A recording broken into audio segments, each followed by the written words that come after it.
Welcome to another live stream. My name's Shane Olson, and today we're going to be sculpting this feller from my good friend Joe Olson. Not related, but I used to work with him at Avalanche. His name is Jobus on Instagram, if you're interested. He makes these really fun, kind of gritty but stylized characters. And I've modeled one of his things or his designs before, but this one he just posted recently, and I love the planes and the shape of his head, and it looked like a challenge, a good challenge, so I decided that I'm going to give it a go. So welcome, and let's see if we can do this. Okay, so to start out, let's turn on our floor to see the scale that we're at. I'm going to scale this up quite large because I'm going to be using Sculptress Pro, and I need the triangles. Hey Brad, how are you? Yeah, this guy should be fun. Let's see if I can get it done in 2 hours, right? All right, I need to get some music going. I remembered this time. Usually I just wear headphones and I'm not listening to anything. Do you guys ever do that? Okay. Okay, we are good. Let's get this. Okay, not too loud. All right.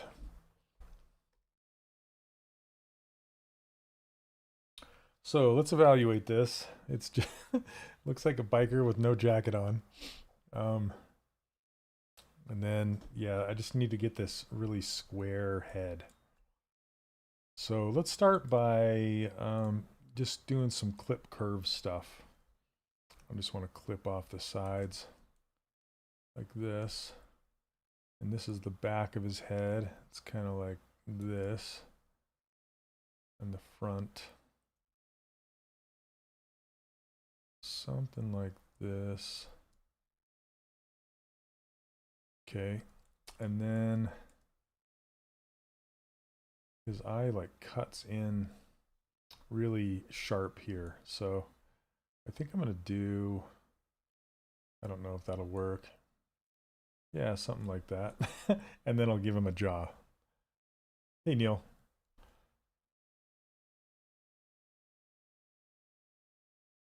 Okay, too fast for sure.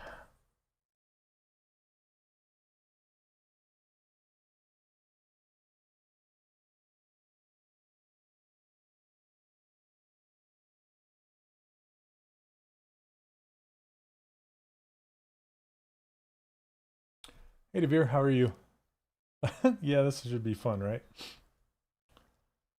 Okay. I love how his eyes are kind of rolling around the side of his head. It's just, like I said, I always pick designs based off of if it makes me laugh or not. This is a good one. Very funny.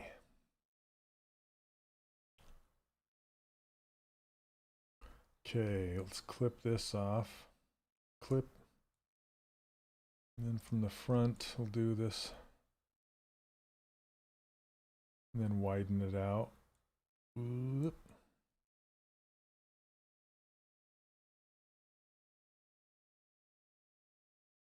Good old clip brush.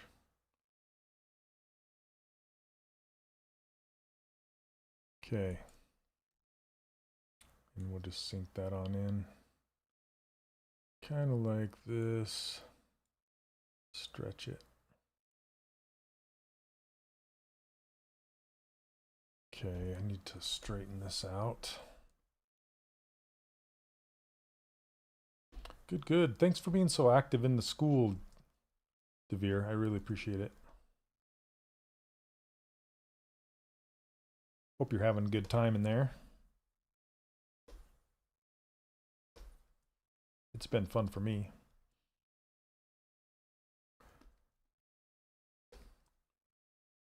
Oh, hey, Wexter, how are you? Yeah. Good, good old Joe Olson. He's hilarious himself.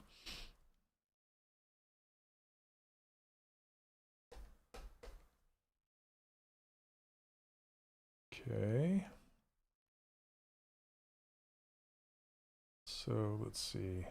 I want to crunch his head like really short like this. I love the shape of it.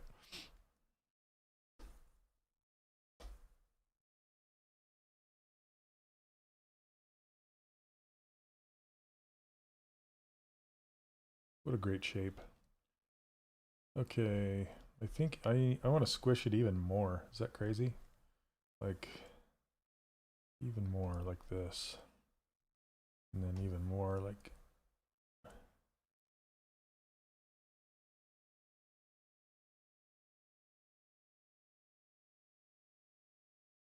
Yeah, something like that.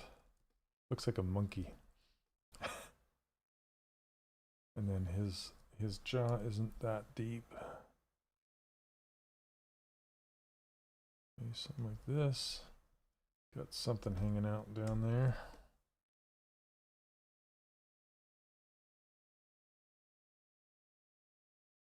Okay, I gotta imagine the sideburns on there taking up that space and the ear kind of hugging it back there.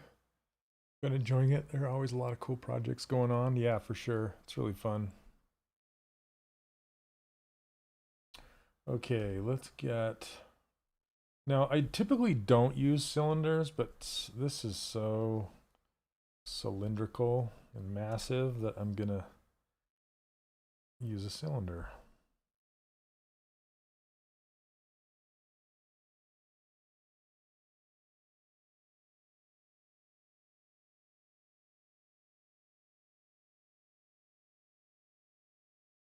Okay, let's see. I think I'm gonna mask the top off. Bring this out a little bit.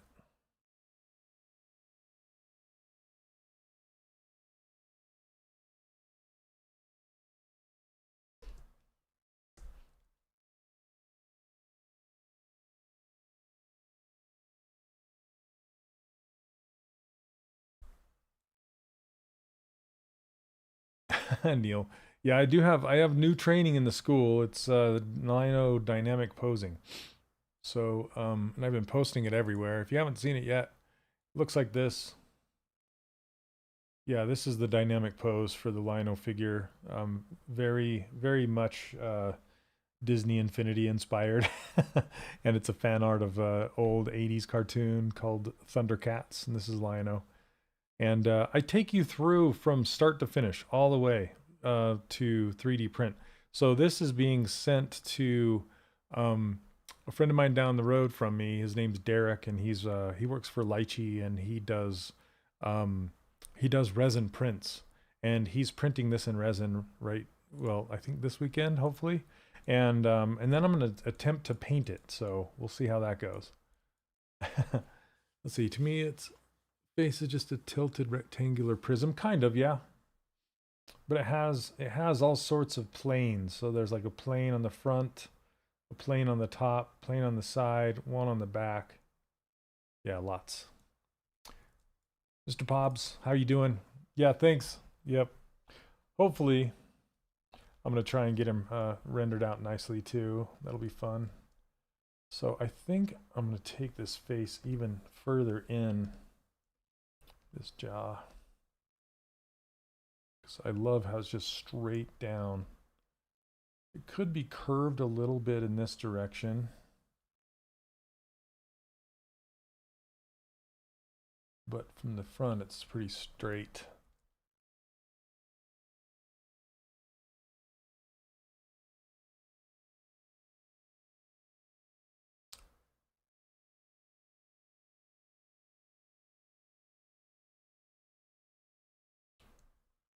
And then, yeah, I need to get this really, like this jaw from the front to the back is very narrow. Like the smallest jaw ever, but super wide. I love it. Okay. I'm going to go ahead and combine them right now so I can blend them together. So, but I don't want to combine it with the cylinder just yet. So I'm going to go ahead and hide the cylinder and split it. And then combine these two. But I'm going to apply the dynamic. And then delete lower. So I have a lot of geometry here. And then I want to raise this just a bit.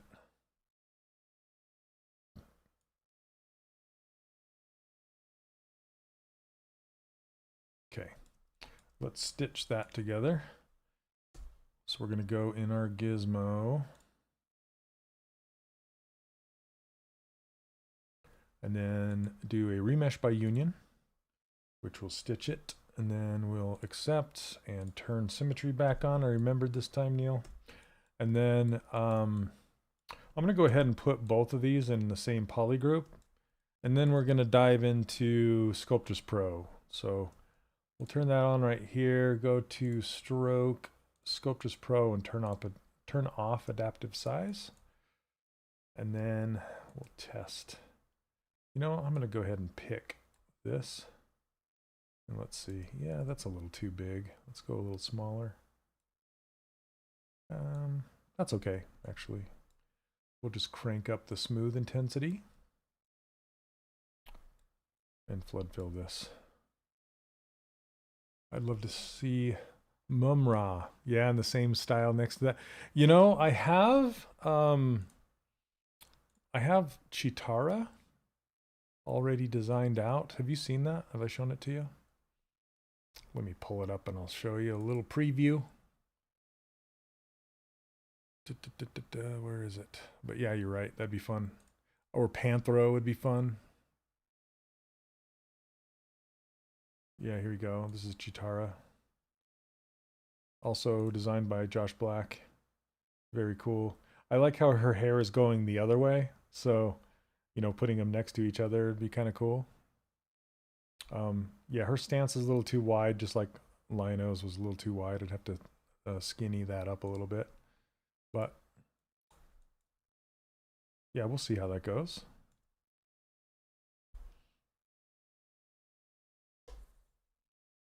I need to have a female in my arsenal, right? Not everybody likes to sculpt the buff dudes.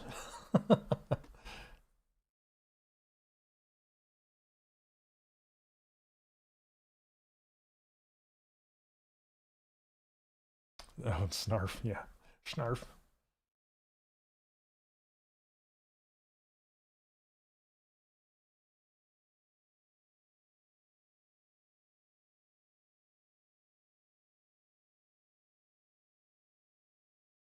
Yeah, there's a lot of plans happening for the Sculpt School.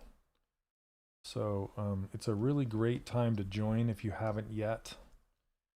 And the link for that's down in the description. It's just a brand new community that I started not too long ago. I think we're already up to, let me see how many. Oh, goodness. 113 people so far. So come join us.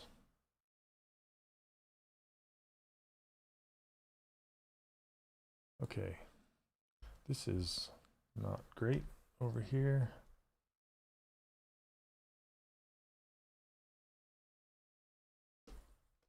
There we go. That's better. Hey, Sammy, how are you? Good to see you.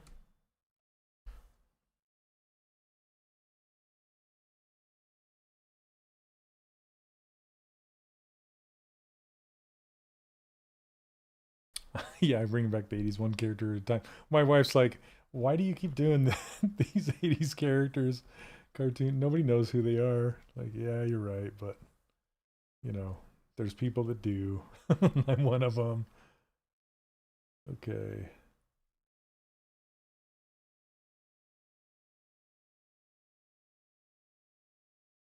Need to turn this down actually a little bit.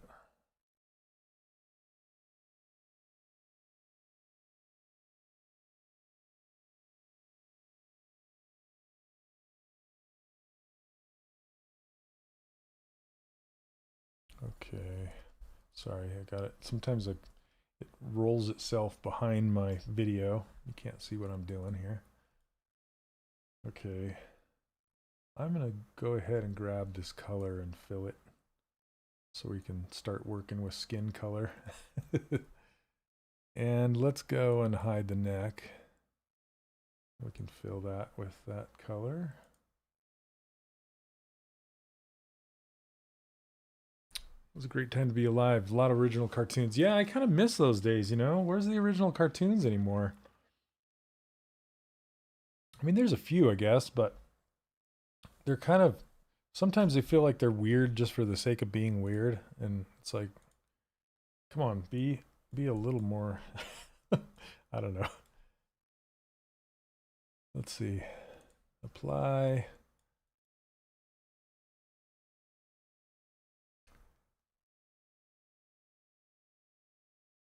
People should know Thundercats now since they did that Thundercats Roar version with CalArts that people didn't like. Yeah, right? They're like, why are you sculpting that guy? That's not fun.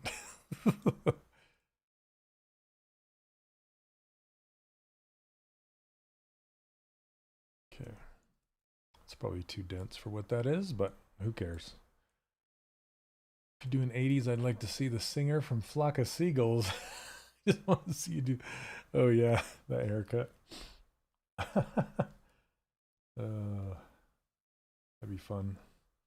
You know, there's a guy that I used to work with at a Acclaim that went off and started a company called Knucklebones, and he does 80s heavy metal figures. Like I did a couple for him, but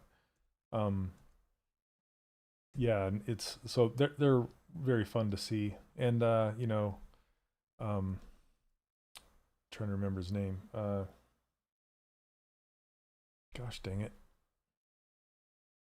It sucks getting older. I forget. I can't remember. Who's the sculptor that did like Michael Jackson and gosh dang it. What's his name? He's like one of my favorite sculptors of all time and I can't remember his name.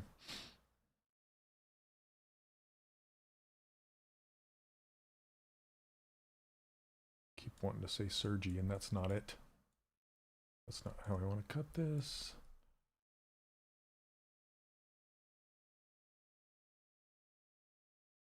Suarez, yes, thank you. Suarez. Oh my gosh. It's like one of those things right on the tip of my tongue, and I'm like, yeah, Gabriel Suarez. Yeah, he does some really, really fantastic singers.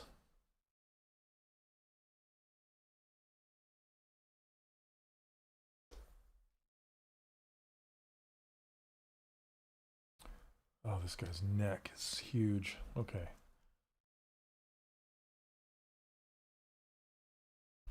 And his chest is huge. Okay, I think I'm actually going to give him some shoulders. And I'm going to make his traps. Yeah, his traps look all right. Okay, I think I'm going to combine his neck with his body. But I want to bring his body down.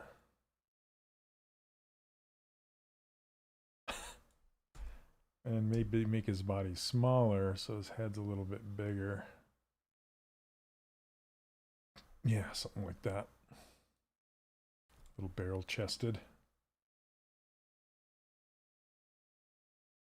Okay, is that connected? Yeah, okay.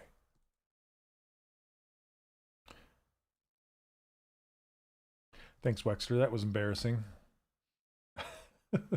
Like, why can't I remember Gabriel's name right now? Okay, let's do remesh by union. And sometimes it's the pressure of live streaming. You know, it can get intense a little bit. If you've ever tried it, I recommend it though. It's fun. Live streaming is great.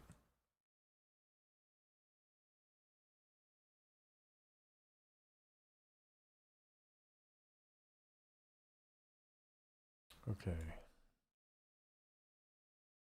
Symmetry, thanks. Okay. Symmetry. Okay, let's do BST. Yeah. BST is a standard brush. I don't use it that much, but when I'm doing like this neck muscle. I like to use it. It's kind of perfect for that.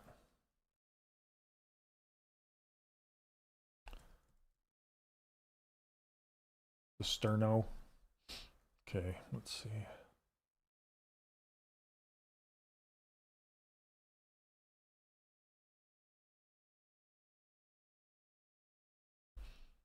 And then let's kind of cut this in right there. This is really strong.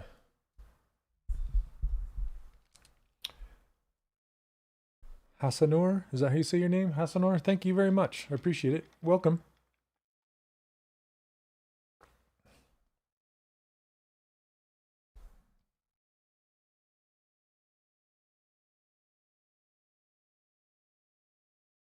And worst, I was talking about him in one stream and kept calling him Pablo.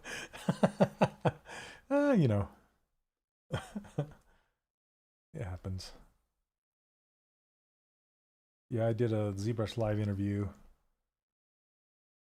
like at the ZBrush Lives at the summit, and I meant to say somebody's name and I said somebody else's name too, and I was like, oh crap. And then I didn't realize till the interview was over.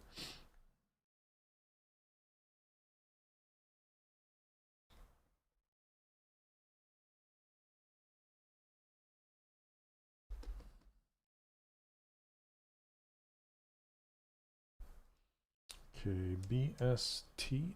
There we go. Umberto. Is that his name? Umberto Rem. Trying to remember. And Francesco. I meant to say Francesco's name. Francesco Herrera. He's one of my favorite artists. 2D artists. He does some really great stuff, and he made our for Disney Infinity. He made the life size Disney Infinity figures, and his business partner, I think, is Umberto Herrera, and I'm trying to remember his last name. Oh yeah, thanks Neil. You're like the little angel on my shoulder. Okay. Let's call this Jobus Square Jaw 01. Okay. Joe Olson goes by Jobus. Is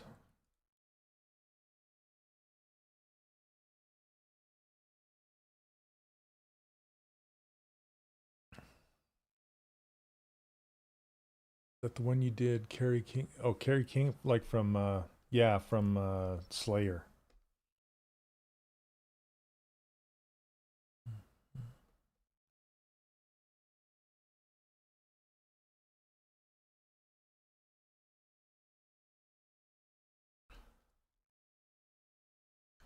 Okay, let's soften this up a bit, and then let's get some.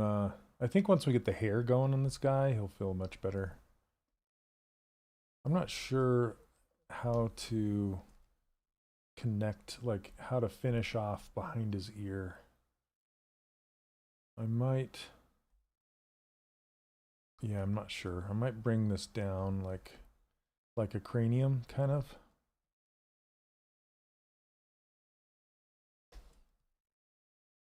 Like giving his hair something to follow, and then I need to cut the jaw up in front of the ear. Let's try it like this. What should I do if I want to learn creatures, humanoids? Whenever I do something by myself, everything turns out really bad. Watching a course bores me to death and burns me out. Well, if courses burn you, I don't know what to tell you if courses don't work unless you want to like hang out with people live and sculpt. Is that better for you, or taking live classes or something?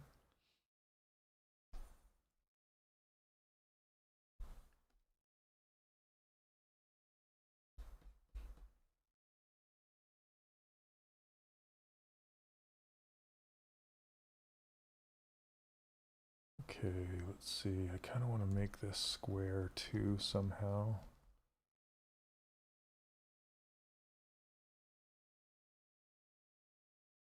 And then basically just practice nailing a concept. That's the best. The closest you can get to a concept. That's kind of where your value is as a character sculptor. Usually character sculptors aren't character designers. Sometimes they are,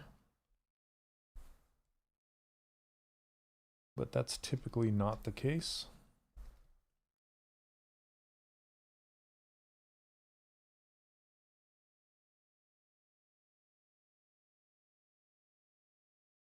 Okay, I think I want to kind of I want to try something. Let's see, I'm just trying to figure this plane out right here.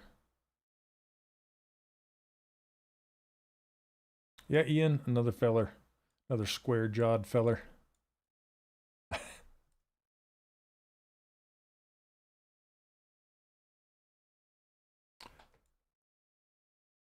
Ian, sorry, Lone Game Master is also named as Ian.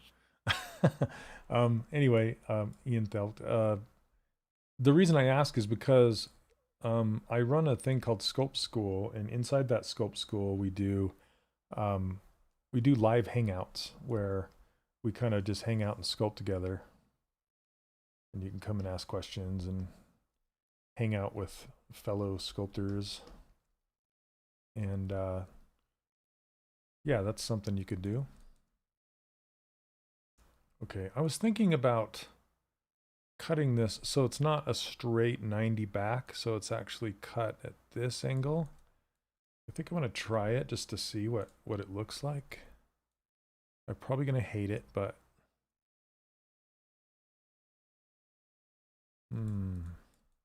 yeah, just from the front I wanted to kind of make it so you could see the angles. Then I'd have to widen it back out and maybe squish him a little bit more.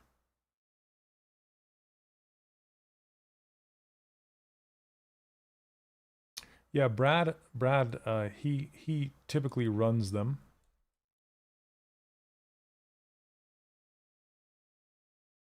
And it is a lot of fun. Right now we do them every Wednesday and Sunday.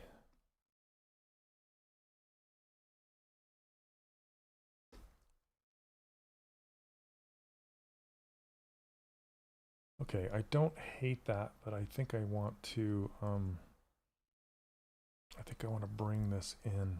I don't like how pointy it is out here, so this is quite the challenge, I'm not gonna lie. Okay.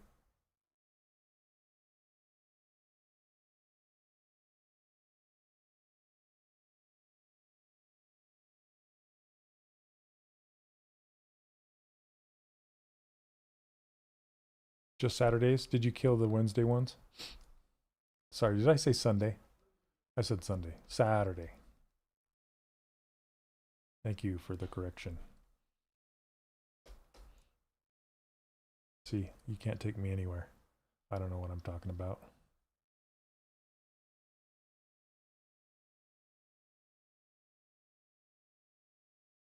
Design of every kind is 90% research and combining things in unique ways. If you want to design creatures, you need to learn about real animals, watch documentaries, visit the zoo, aquarium, museum. That's a great answer, Devere. Thank you for that. And then draw and sculpt them. Yeah, I typically will I'll find a design that someone has worked out and greenlit and sculpt that. That's my approach. But yeah, you're totally right. Like when I did that Slayer figure, I had to do a lot of research and gather a lot of photos. And I want to say this is narrow. Okay, let's get his. I just need to get some parts in here and react to them, like his ear, for example. It's really far back on his head.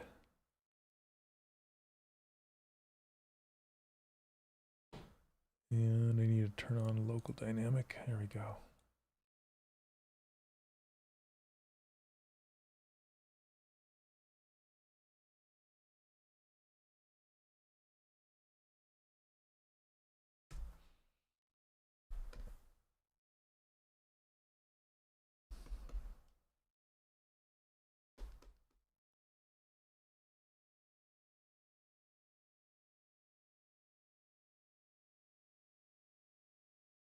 I need to go. Let's save this.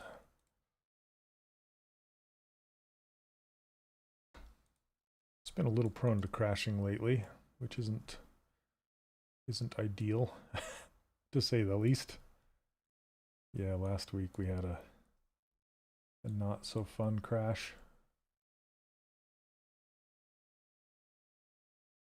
I notice you make animation references sometimes in the course. Do you also animate? Yeah, I animated for 5 years of my career.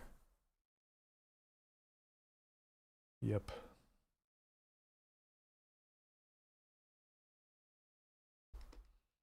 Yeah, that's kind of what gave me a little bit of a leg up when it comes to posing characters.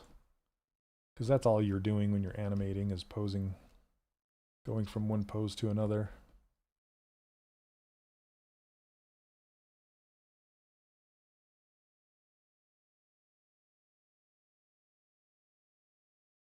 Okay.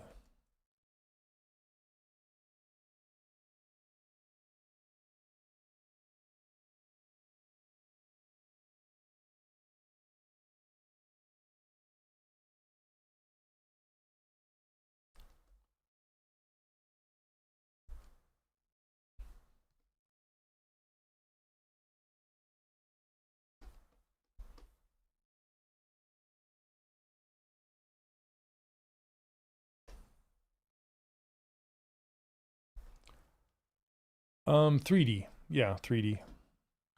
Yeah, I was a game animator. I did cinematics mostly. Um, when I worked for Glyphix and for Sony.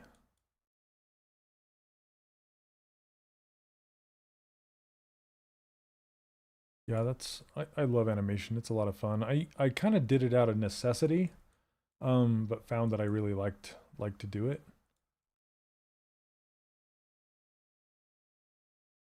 Necessity meaning nobody else wanted to animate it at the time at the company I was at, so I kind of picked up the torch. I've taught myself a little using books. 2D animation is a lot of work though. Yeah, I did I took a 2D animation class at the school I went to from a former Hanna-Barbera animator. Um, which, you know, a lot of people are like, Hanna-Barbera, that's not an animation, but, you know. Hanna-Barbera meaning like the old Flintstones, you know, that kind of stuff. Excuse me. Goodness. Yogi Bear, all those classics that they don't do anymore.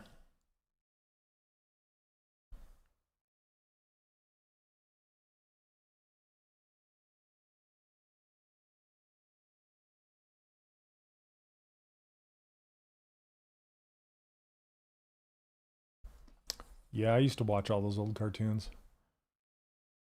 Yeah, the same lamp going by 50 times in the background. Oh, Shane, have you ever forced yourself to learn how to draw because you thought it would help you become a better sculptor? Um, it's a good question, Felipe. I actually I used to draw back in high school a lot. So I was a sketch artist and an airbrush artist first, and a sculptor second. So, but I don't really. That's not where my passion lies. Um, my passion lies in the volumes and the shapes and that kind of stuff. I have a better time sculpting than I do drawing, so I tend to lean towards that, I guess. Like I enjoy it more. And the same rules apply, to be honest. Um, you know, 2D and 3D, they're very, very similar. Like anatomy is anatomy no matter what you're drawing or sculpting. Okay, that's not working. Let me do H polish, I think. That's better.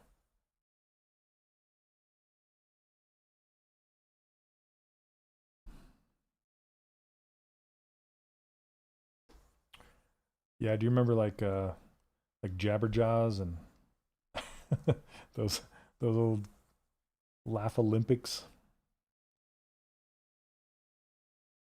Grape Ape.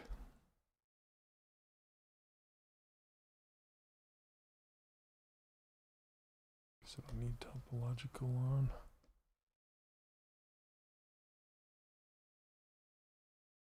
I think I'm going to make this round.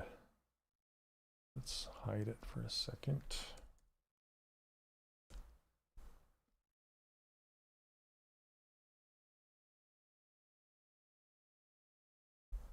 Yeah, limited motion on a budget. Yeah, it was a very small budget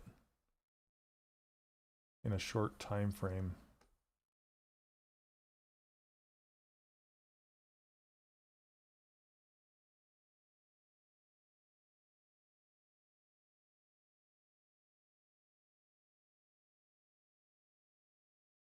Okay, I want to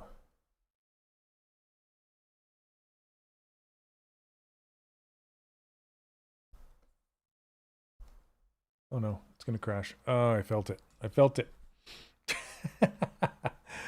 Oh man. It's like, it's not doing what I want. It's gonna crash. Oh well, we get to look at the concept all big for a minute. I don't know what it is. I don't know what is making it crash. I need to tell Paul. And I doubt it saved it. Because it just disappears so fast, it doesn't have time to save. Let's see.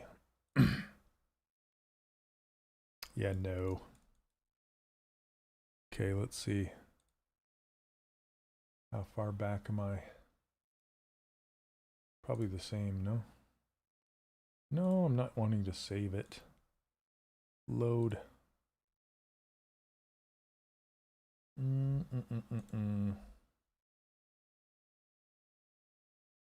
It's like I gotta save every 2 seconds. Okay, that's better. At least I got my base shape. Okay, we can just polish this down pretty fast. Okay, sorry about that. Hey, Ashley. So you are shifting more to prints. It's super exciting. I still need to download my videos. Yeah, yeah. Are you talking about the 3D Character Workshop videos?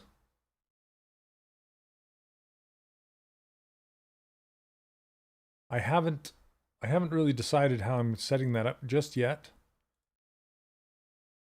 But what I think I'm going to do, if it's possible, is I'm going to put them inside of school, because a free tier is coming, and then I can make the courses available to that free tier, so you won't have to download them. So you'll just be able to access them through there. If it, you know, fingers crossed that it works that way. But I won't know until the pricing tiers become available inside of school, and that's not going to be until probably closer to the end of this month. But yeah, as you can see, I just got to show my school really quick. So this is Sculpt School. This is the new thing I'm doing. And if you go into this classroom, yeah, you can see that like this is my old, it's in draft mode right now, and this is in draft mode. But if you go in here, then you have access to all of these. And then I'm probably going to sell them separate. So if you buy the Character Workshop right now, you'll get access to all these, like for quote unquote free. When I move you over, or I might just sell them one at a time inside of here. I think that's going to be an option. So that's kind of why I'm setting these up right now.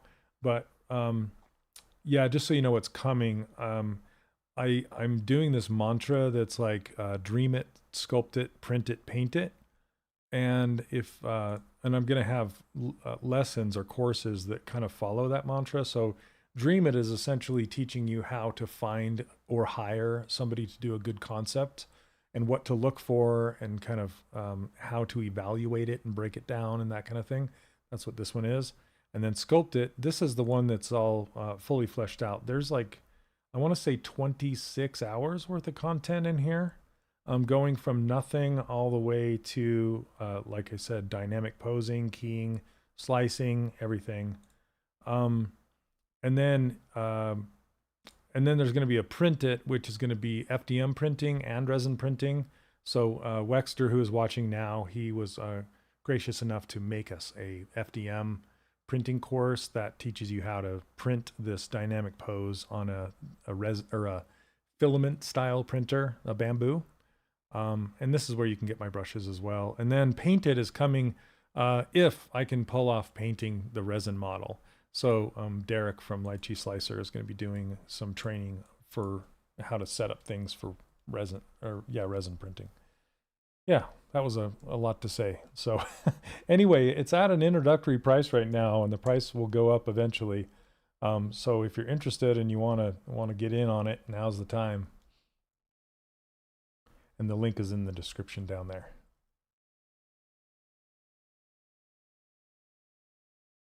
Nice. I had gotten them a little while ago, and I'm embarrassed to say I haven't had time to download them. Well, you wouldn't download them, because they're huge. They're like 2 gig videos. They're gigantic. So I wouldn't recommend anybody downloading them. I would just like give you either access over on Vimeo or on School eventually. I wouldn't make anybody download them. That's too much.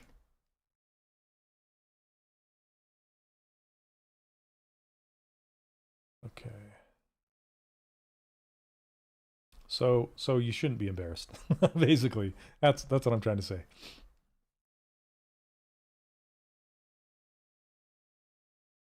But you're not going to lose them, so don't worry about that. A lot of people are like, I'm going to lose my courses that I paid for. You said lifetime. And yeah, I did say lifetime. I meant it. I'm not trying to all of a sudden charge you monthly for something you bought already. That's not the idea behind that. How often do you make your own concept ideas or sculpts? Hardly never. I typically will sculpt a concept that already exists. BHP. I have before. It's been a long time, actually. I should probably do more. I'm trying to remember. One of the last ones I did was like a couple years ago, actually. It was like a little leprechaun. Those of you that watch me sculpt live all the time might remember that little guy, little leprechaun. That was kind of a kludged together design that I came up with. Okay, I'm saving this again. We have 71 people watching me today. Hello, everyone. Thank you very much. I appreciate it. Yay, it's good to see higher numbers.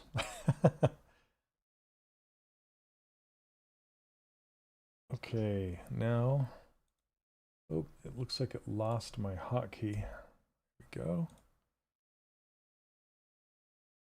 And if you're interested, I give away these brushes, this user interface over at 3dcharacterworkshop.com. I still give it away over there.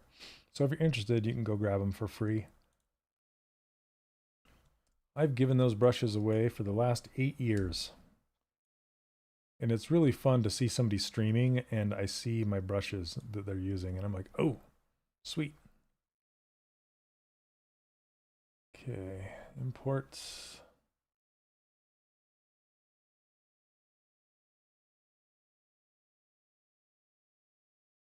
And then let's grab this up. Got to be on a different brush.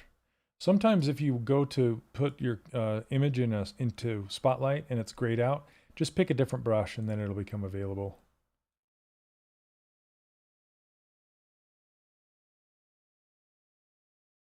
Okay.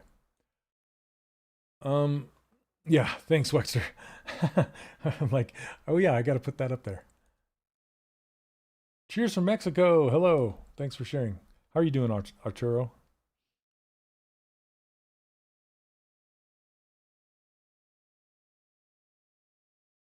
Okay, I'm gonna pull these eyes up, and they're gonna pop out of his forehead. I know this.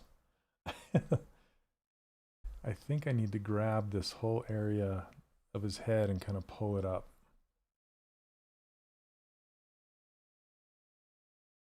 Because I don't want to have to kind of slice his eyeballs. I want to try and fit them in there. I want to have it make sense. This is the challenge of this piece. So, and that's part of why, what the heck? I didn't mean to do that. Sometimes if you do undo on something, it will bring back your object that you split. They're my default brushes for the past 6 to 7 years. Nice. That's awesome to hear. Okay. Yeah, I developed them while I was working at Disney, and then I just kind of refined them as I went. Okay, so I'm masking this off because I'm going to try and rotate this up a little bit like this, but not too high. And then I'm going to put the brow thickness up above here, and that should make it work. So I'm going to get this fill brush. This fill brush works really well with doing what I want to do here. So I got to turn off adaptive again. Neil, I really need to get that ZBrush startup plugin working. Their new default template, nice. Love to hear it. Okay, so I'm gonna grab the fill brush and just kind of go along here and build this up like this. It does make it kind of lumpy.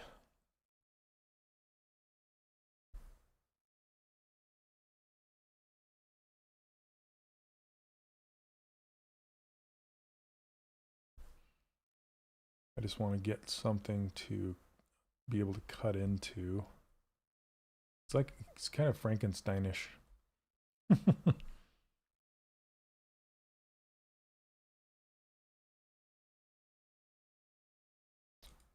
Hey Emma, how are you? Same for me. I can't use ZBrush without Shane's UI. Nice, nice. Make it default. Right? I made this, that was kind of a rough decision for me because I'm like, do I stick with the generic ZBrush UI so then everybody has it and I can teach it that way? Or do I make my own UI or share my own UI? Then it'll make it easier for people to understand ZBrush. And I went with the latter because ZBrush can be very overwhelming, right? There's so many things. And there's so many things that as a beginner, you don't really need to have access to. So I made this menu to just give you the stuff that you need and not having to dig over in this gigantic tool menu. And you can still go over there in the tool menu when you need to access it, but yeah, that menu speeds you up a lot. Speeds me up a lot, I should say.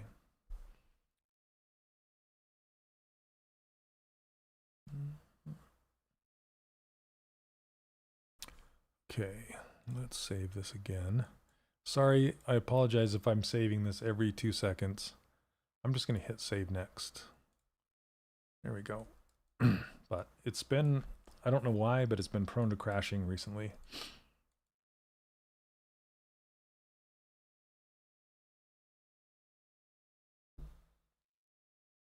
Yeah, and I encourage you to make your own user interface. I actually have a YouTube video about it over at 3D Character Workshop. It's a YouTube channel. And The reason why I encourage it is because it kind of helps you learn ZBrush a little bit, because it guides you on where things are at. Okay, I'm going to just kind of push these eyes out just a little bit and then build this up over here. And then I'm going to duplicate these eyes because I want to shift them down and out, and they'll become these these goopy lower eyelids that are so hilarious.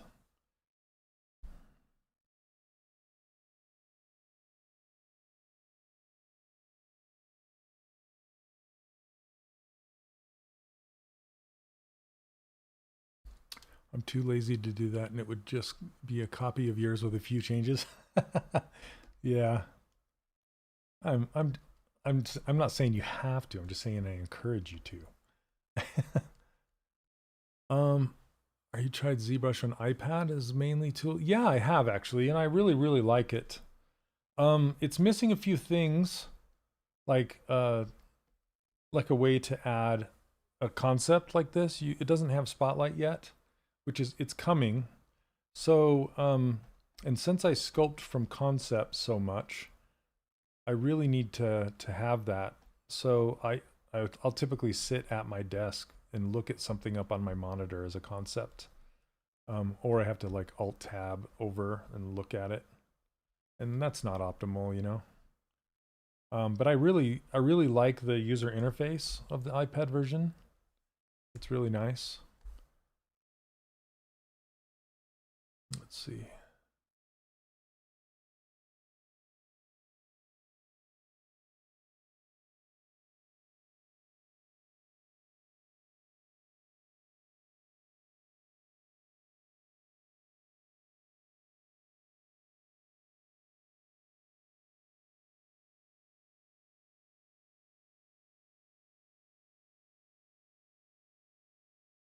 This guy's so funny. I need to kind of pull this whole thing down and back a little bit more. And I'll keep polishing on it. It's because it has kind of a rounded shape that goes back. It's not square. There we go. I like that. Okay.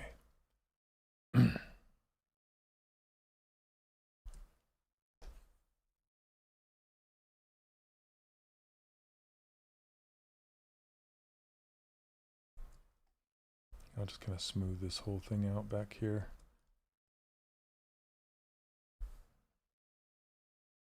Maybe that might be better. Yeah, I like that.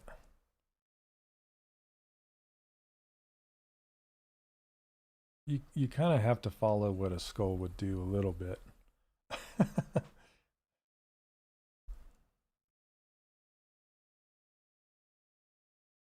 And then pull the whole thing out.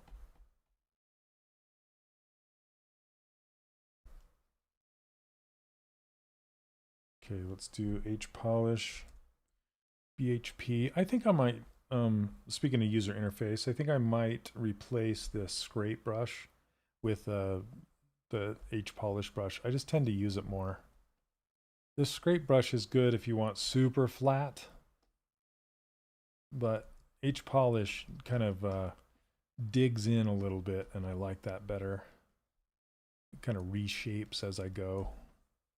And I can also hold down Alt, and it will pull the geometry up to my brush instead of pushing it down. So I'll do it right here. See this edge right here, how it's not great? Watch if I hold down Alt, it pulls it towards, and then I can hit it with H polish on this side.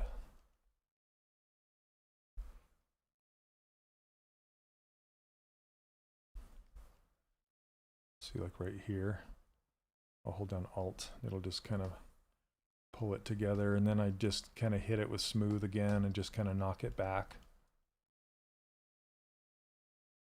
So I'm holding down Alt to close that up, and then smooth to knock it back.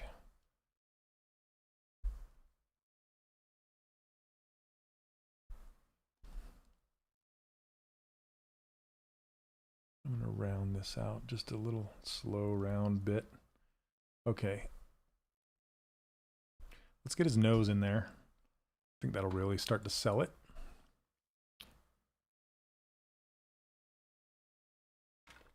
But I'm going to do a save next.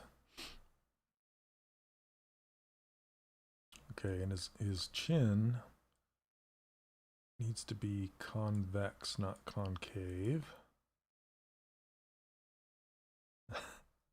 Kind of like a smile. That might be a little too much. Man, this is making me laugh. I love it. Okay, let's do a cube. He's got a cube nose. Done. Ship it.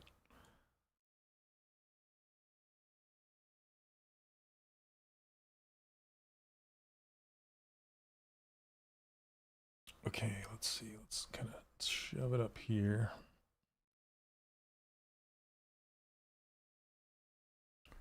And then we can mask off the back of it.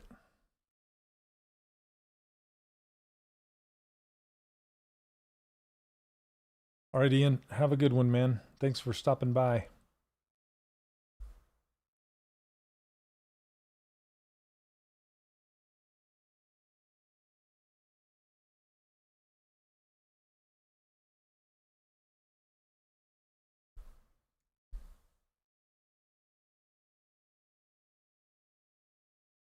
Okay, it's much wider and bigger than that, but I wanted to kind of get the shape in there. And I think what I'm going to do is I'm going to mask it off and then split it off. That way I can do dynamic subdivisions, hit apply, and then delete lower so I can get more, and then I'm going to hit it with Sculptress.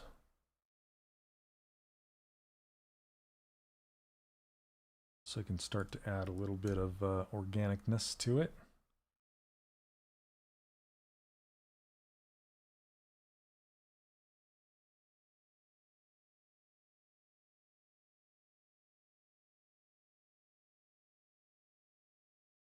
Okay, let's grab that color.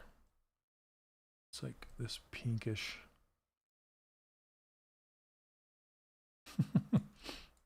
And his eyes are clear out there, aren't they? So I think what I'm going to do is pull his cheeks in like this to make his eyes look like they're sticking out more.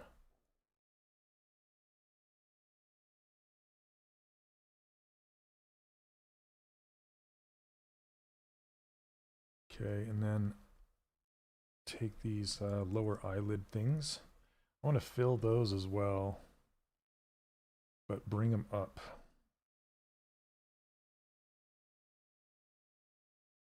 Because he's very squinty. Why are you so squinty?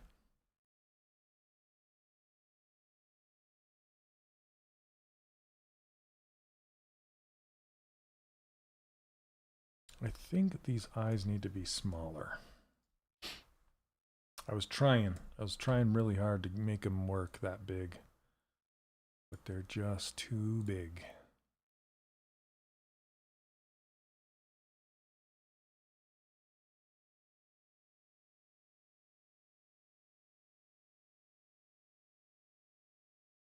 Maybe his brows are sticking out too far.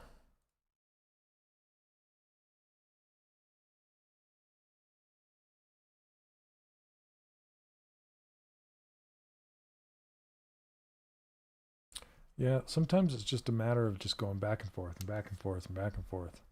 Measuring, looking, comparing.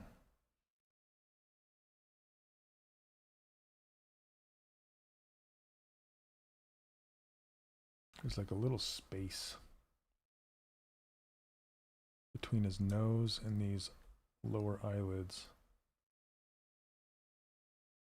And then it doesn't go up this high. I'm going to blend it eventually, but I wanted to get these in there. Okay, let's do his little frowny face, And I think his chin's a little too long, so I need to maybe grab this whole thing. Whoop. Be nice if I grabbed the right thing. Okay, let's blur.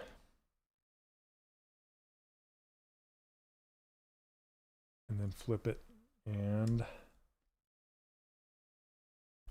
come on, is that the way?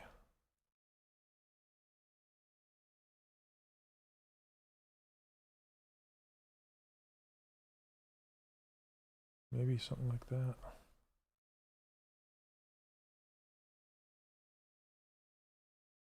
Yeah, don't be afraid to change anything either. A lot of my students, I feel like once they've laid something down or sculpted something, it's like, I've spent this much time on it. I don't dare move it or change it or do anything with it. But a lot of the best things can happen when you experiment and push things around and try and break it almost. Don't be afraid. Okay, save and next. Goodness sakes. That came on all of a sudden.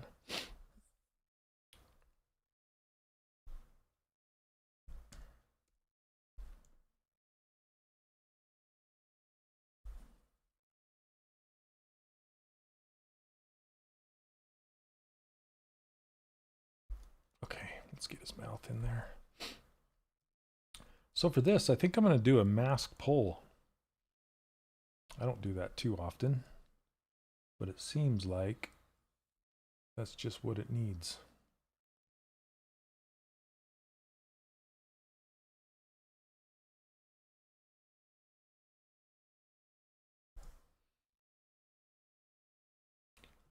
Maybe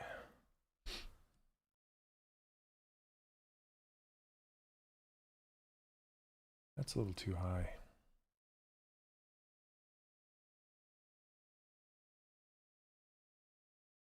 That's better. Okay, so then I can just use a move brush and just pull it out.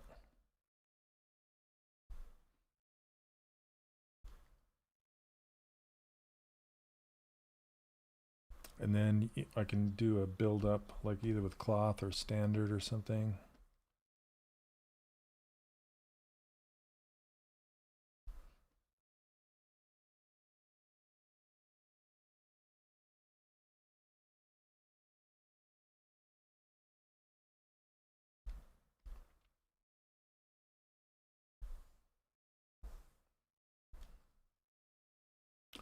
All right, just sculpting this.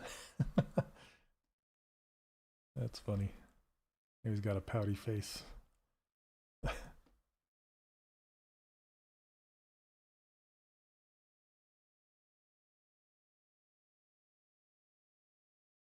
Okay, let's use the move brush and shape it a little bit.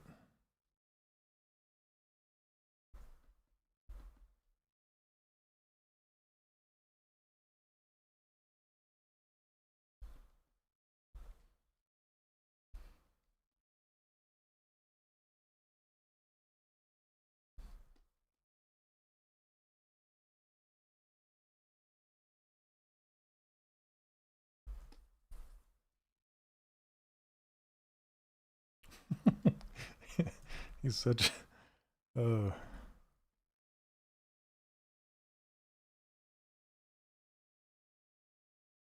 he's such a meathead. That's what I want to call him. A meathead.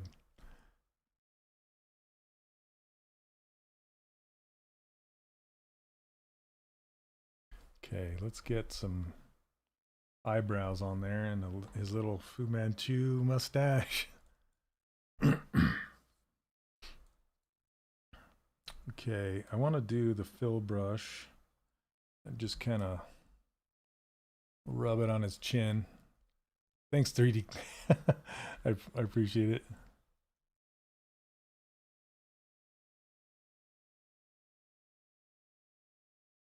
Yeah, this little chin build up like that.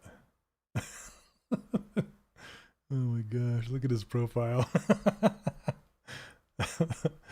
Oh, funny. want to pull this down.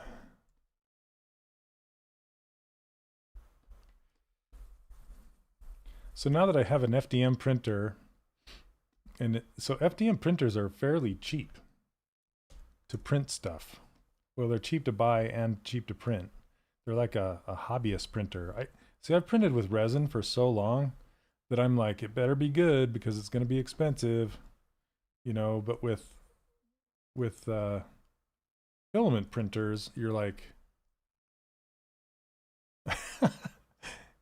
it's not going to cost that much, so you might as well print it, you know. Looks hilarious from the side, like a tiny squished Beetlejuice Bob. Yep. It's like, oh my gosh. I just realized like the stuff I did in the ear is gone. I must have lost it during that little crash.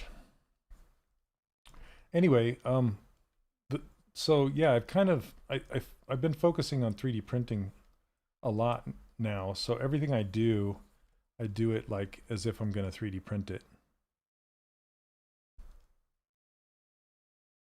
And what that means is like no air underneath anything. Like it needs to be watertight. So for this this mustache, instead of making it kind of hang off the surface, yeah, I'll show you what I'm going to do with it instead.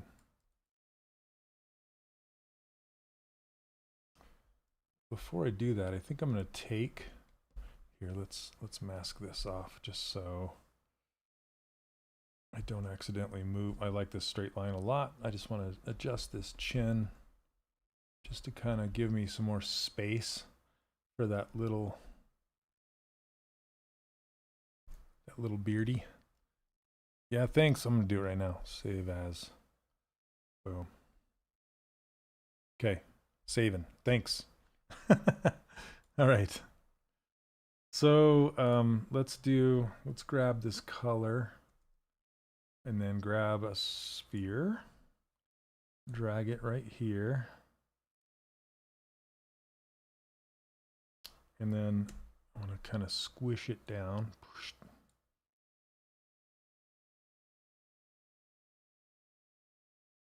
Widen it out so I get that kind of that arc.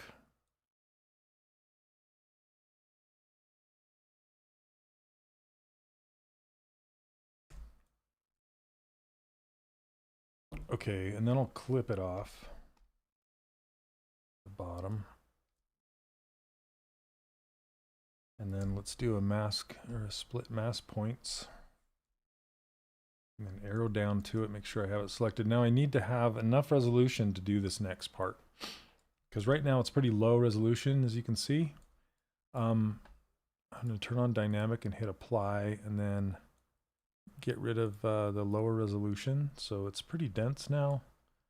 If I hit it with Sculptress Pro, let's see, let me go, whoops, that's not what I want.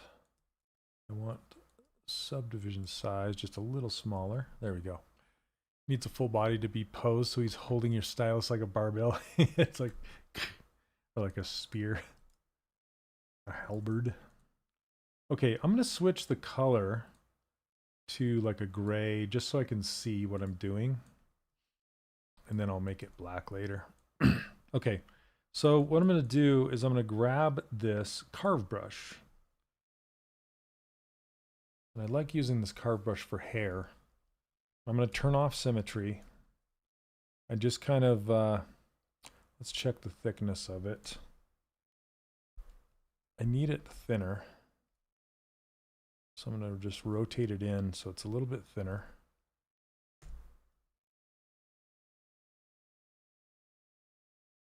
Narrow this down. Okay. So now what you do is just kind of go along like this. Just cut into it and pull out and cut in.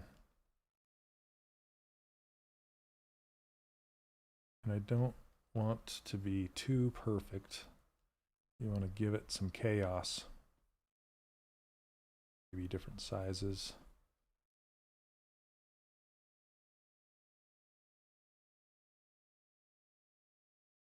And then if you cut it in, you can reveal more of that skin at different heights to add some chaos.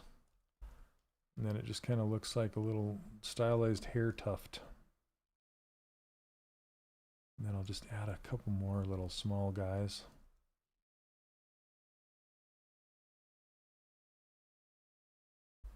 There we go. Okay, let's, it's a little too fat. I want to skinny it up.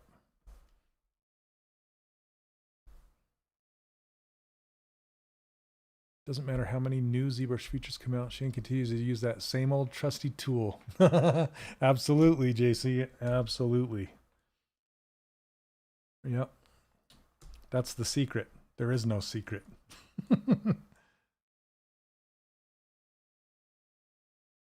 I know what I like.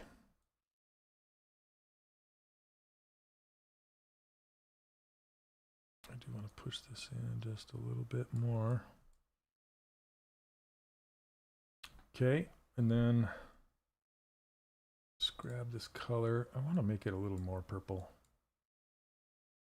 Yeah, there we go.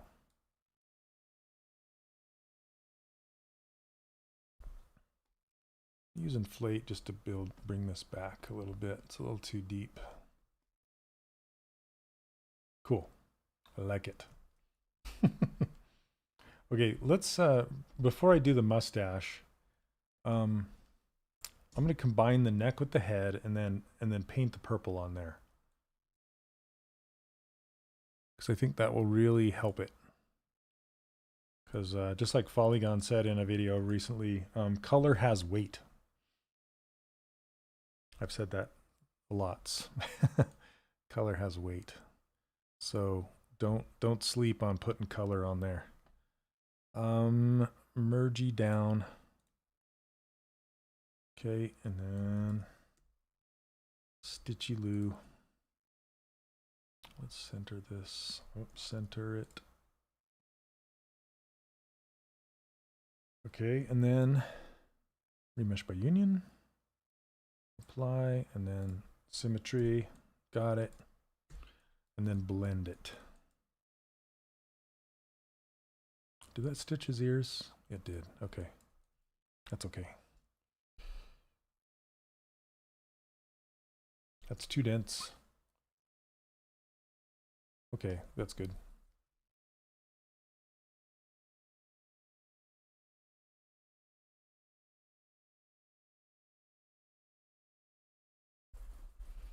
Just blending underneath that neck.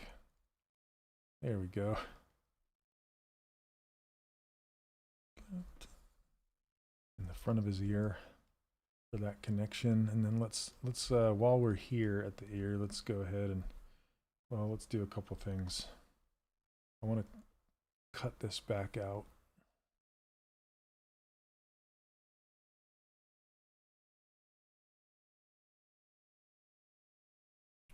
Too much.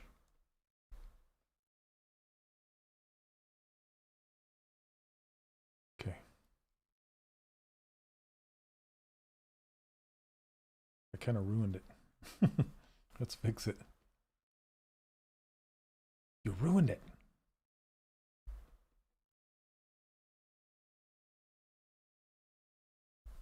Let's turn this down a little bit.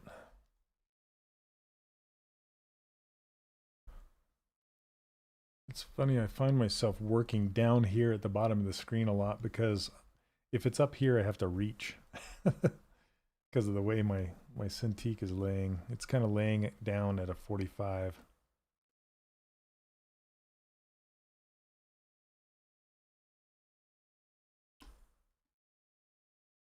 Because he's experienced in that and does it more perfectly. I don't know about that, but yeah, thank you. I have been doing it for a while. Okay. I'm not as fast as some people, but I'm fast enough, I think.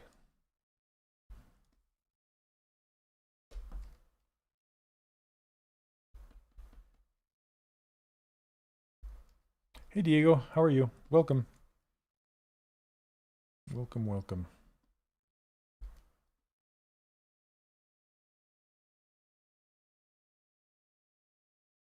Okay, for this inner ear, I'm just gonna go like this, whoops, with the other mask brush and just invert that and pull it in. That's faster than trying to move it around.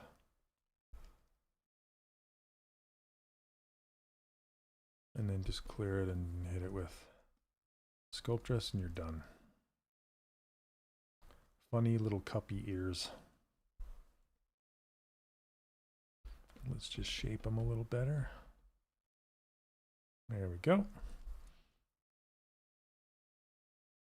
Okay, what was I doing? Oh yeah, purple. Okay, here we go. Soft P. Let's grab it right here, maybe there. And then I'm going to crank the RGB intensity up a little bit. Make it a really big brush. Turn off Sculptris Pro for a minute. That's too much.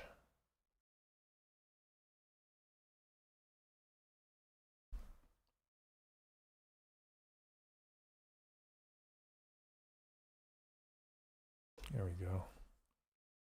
Purple them up.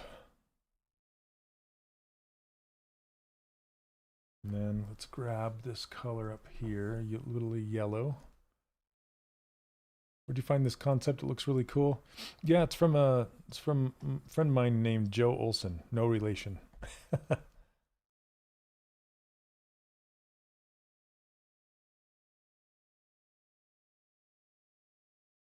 That's what I'm seeing, that I do faster sculpting but cannot meet the expectation like I want.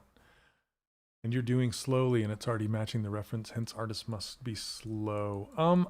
I think it's more about experience than speed. Speed will come. So I've been, just so you don't feel bad, I've been sculpting for the better part of 28 years now. I wouldn't say sculpting. I used to be a character modeler, like box modeling, polygon modeling, for a long time.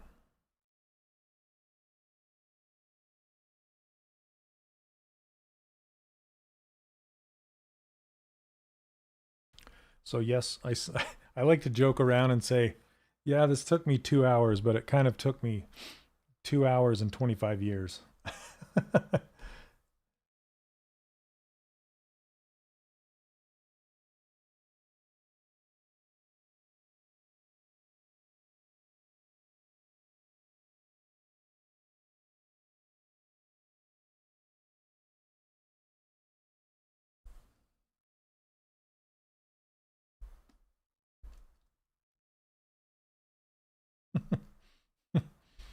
Oh man, this guy is funny.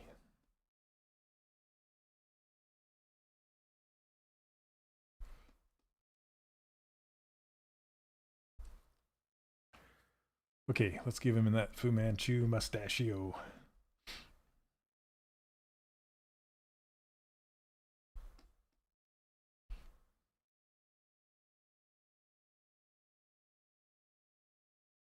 Okay, so let's, how are we going to do this mustache? I like to show you different techniques for doing different things. Like I could insert a sphere and just push it around like I did with this, this little beardy guy right here. But instead, this is something I rarely do in ZBrush, which is mask extract. So let's just go ahead and get a mask in here. Let's do that one more time. And I rarely do this because it gives me kind of garbage geometry. But since I'm using Sculptris Pro for this, I worry about it less. Oh, thanks, Neil. Yeah.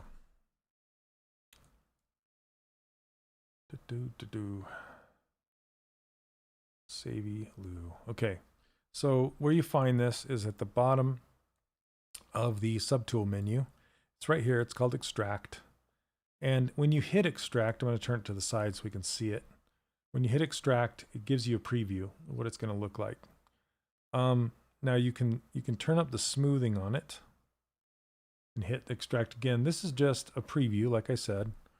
You can add some thickness, but right now the thickness is actually happening on both sides of the surface level. So I think that's pretty good. I'm going to hit accept. And then it gives me this new piece of geometry with the center mask and the edges not masked. So I'm going to go ahead and clear that mask out. And this is what it looks like. And so to prepare it, I can just turn Sculptors Pro back on. And then I can hit it with,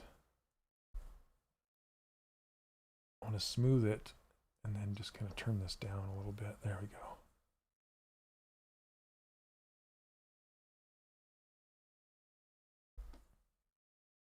Okay. And then I'm going to turn it to gray so we can see it. And then let's use inflate and just kind of inflate it up a bit.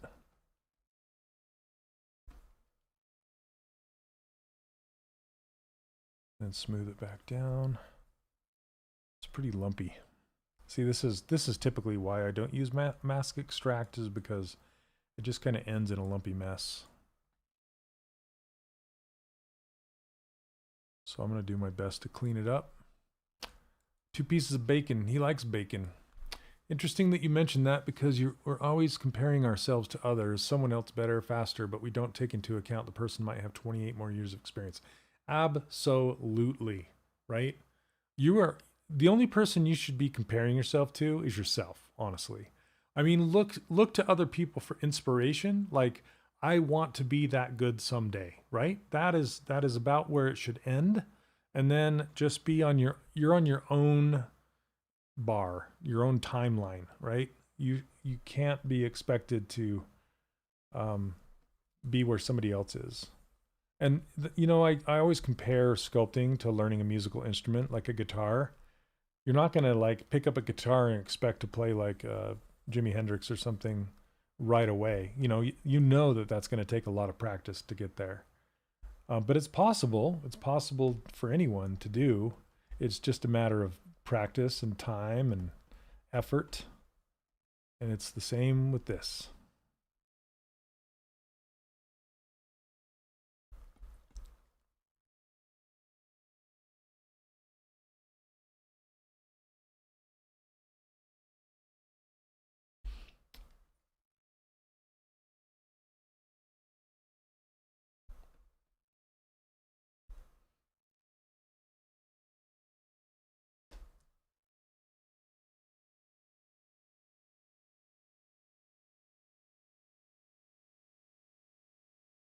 Okay, so let's go ahead and do our carve.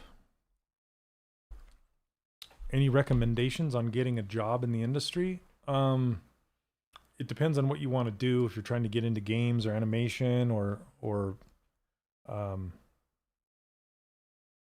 you know, like collectibles or something like that. But it's pretty rough right now. I'm not gonna lie. It's yeah, the industry is going through some growing. I wouldn't say growing pains. I would say pains right now, just with all the stuff that's happening. So it's a little more difficult than it used to be.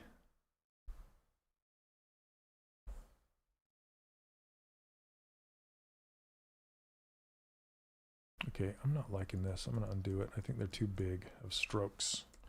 Go smaller.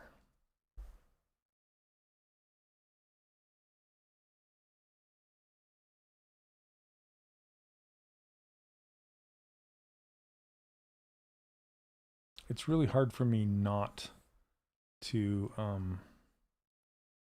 make them even. Like, it's human tendency to make everything evenly spaced, and you got to add that chaos.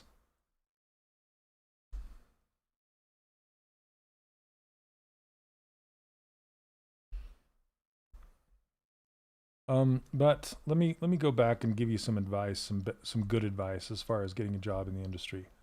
So you should look at companies that you would like to work for, freelance or otherwise, or full-time or whatever. See what they do, what their characters look like. And then you want to create a portfolio that shows that you can do what they need you to do. That's the whole point of a portfolio, is they typically will have something that they need to have done, and you need to show them that you can do it, that you're the person. So just let that be your guiding light as far as what to put in your portfolio. So because there's a lot of people that are like, what do I put in my portfolio? You know, just kind of look at several similar companies. Like say if you wanted to work for like Riot or Blizzard or something that kind of looked like those look, then make a character that looks like it would fit in their game or closely fit into their game, and then put that in your portfolio, and then show that you can do all the bits that they would expect you to do, like UVs and retopology and that kind of stuff. And if you're working for, if you want to work in collectibles, you need to show them that you know how to make collectibles. And it's not much more difficult than that. That's pretty much it. I have 2 models in my portfolio, but I think it's quality over quantity. Yeah, absolutely. Yep. Yeah, if they're 2 absolutely superior characters that show everything that you need to show, then you're good to go. You don't need to have 5 mediocre characters. The only reason to have more is just to kind of show that you're not a one-trick pony, you know? That you can do it over and over again. I'm really not liking what these are looking like.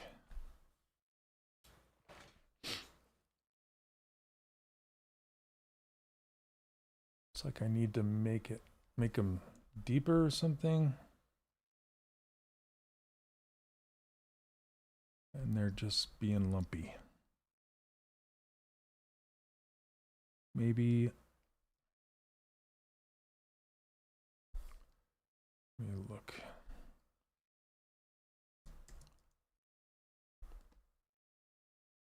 I'm gonna just kind of start over with this again. Clean it up. And then hit it with the H polish just to flatten it out a little bit.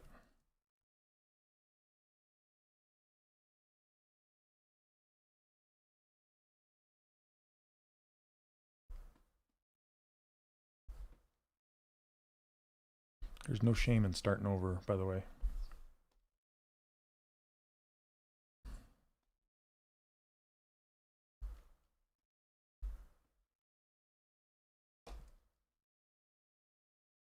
Because if it's not right, it's not right. You got to do it again. I'm going to try and do it without Sculptress Pro on and see if I can get it to look better. Maybe that's what's going on. It's fighting against me. Let's go higher resolution.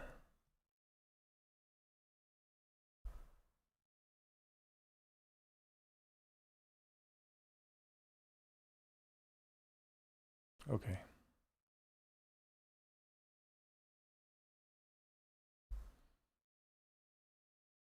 There we go. That's what I want. I wasn't getting the peaks and valleys like I wanted it.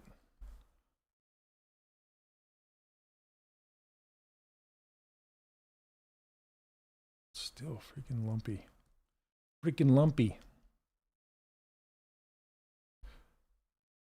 Okay, let me just try something here. I'm going to clip curve it. I want it cleaner. Let's see here. What angle can I clip it at?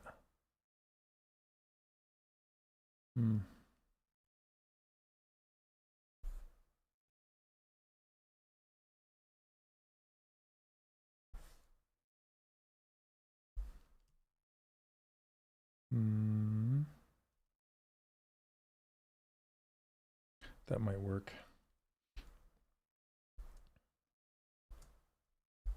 Let's just smooth this out now. Get rid of those super crispy edges.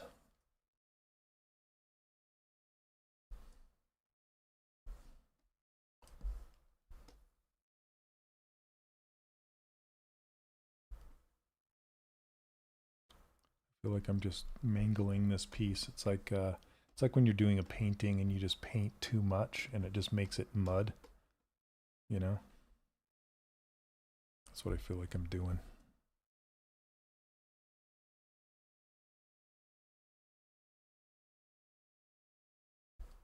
I'm not making it better, I'm just making it different. Okay, let's push it through his face.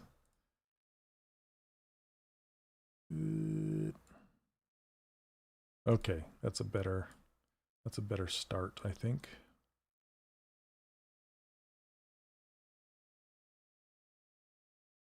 Okay, this time for sure. Here we go.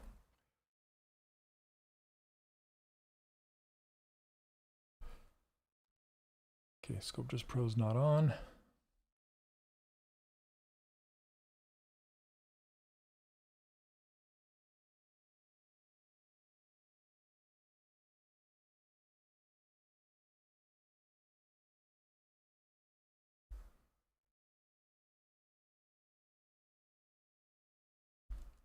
Okay, I think that's going to work.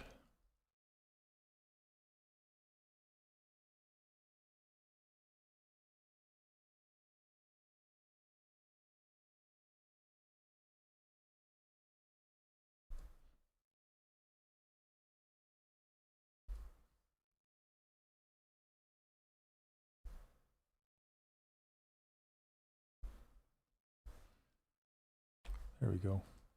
Okay, let's do some little, this is where it's coming out of the face things. And then some ends.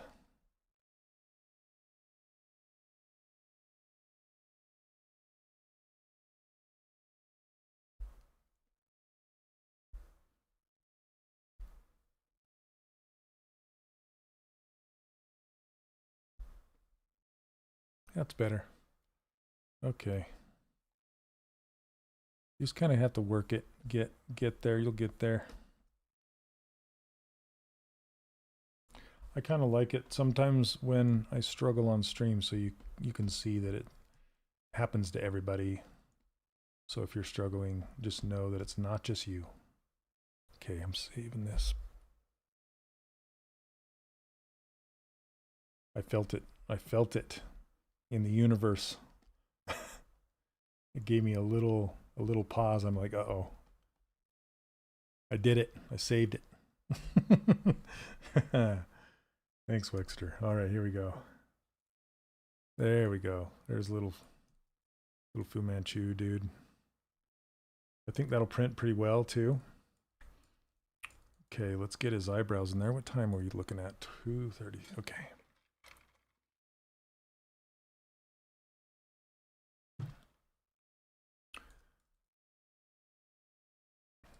Okay, another way to make geometry is to draw it on there with the topology brush. If you've watched my streams before, you've seen me do this over and over again. So I'm just going to start here, just kind of follow this along. Let's go right on back here. And it looks like it goes down a little bit, peaks, and then goes back down here. I made a triangle. That's funny. Okay.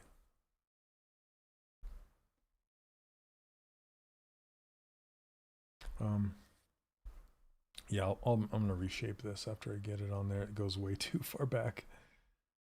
And I'm not going to use this stuff. Just this. And I'll just kind of push it up. Okay, so draw size 1. And then if you tap on the surface, it will make a single-sided piece of geometry. And I'm going to do a split unmasked points. And it's in there, you can't see it. If I hit transparency, you can see it, it's in there. So now if I hit dynamic subdivisions and then add some thickness, you'll see it kind of peek through the surface eventually. Holy cow, I gotta make it pretty thick to do that. Okay, that's too thick. It's going in both sides, going in and out both sides. So what I can do is come down to dynamic subdivisions right here, and there's this slider that's offset. Offset 0 means it's going to go inside of the model a certain amount and outside the same amount, like symmetrically across there. But I can push it to one side or the other. So if I push it to 100 out, it starts at the surface and moves out. So that way it's not sticking into the model as much. I could go down a little bit to kind of stick it into the model somewhat. It looks like a walrus. He's like a sad walrus. What do you think about the new topology tool for ZBrush? I think it's absolutely fantastic. And I'm not biased. No, I absolutely love it. It's great. I can't wait to use it all the time.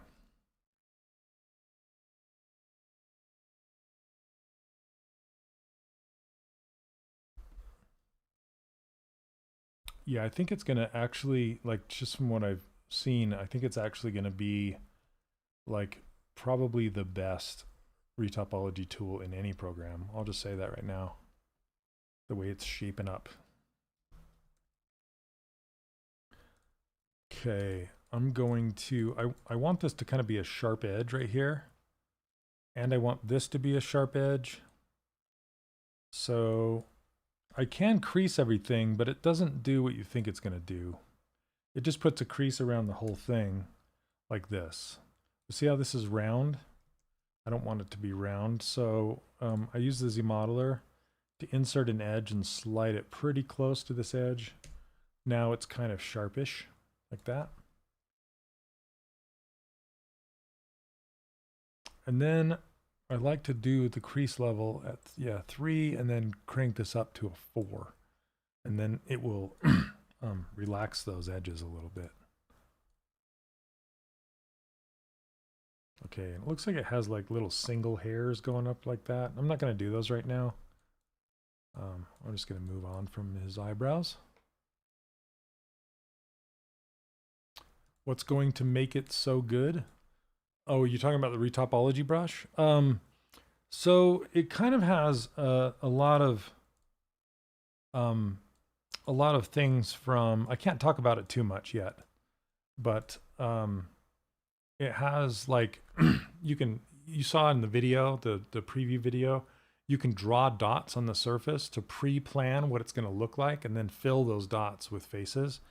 And there's also just different ways of adding faces and different ways of moving it around and smoothing it out. And yeah, it's just really, really nice. He looks like he's going to cry. He's not going to cry. Don't cry. It's okay. It's because these are turned up a little too much. There we go. Now he's not going to cry. Don't cry.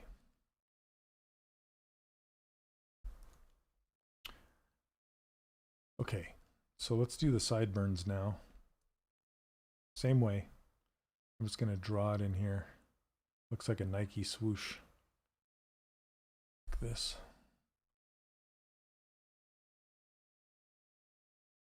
And then I'll just do quads going up like this. And on this one, I'm going to add thickness already. It looks like it kind of popped to the ear, but that's okay. I'll just push it back. Maybe I'll do single-sided since it messed up a little bit. So sometimes I'll give it thickness just so I can move both the front and the back around at the same time. But sometimes you don't want to do that. You just want to it's much easier to move a single-sided surface than it is to move something with thickness. Yeah, see, I can grab my move brush and just fix this. Kind of push it back and just shape this a little bit better.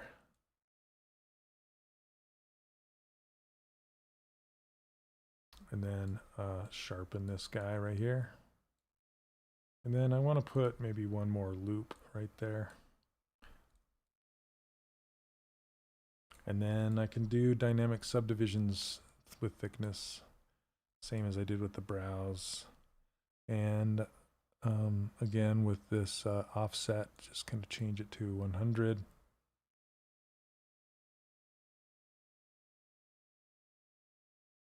Okay.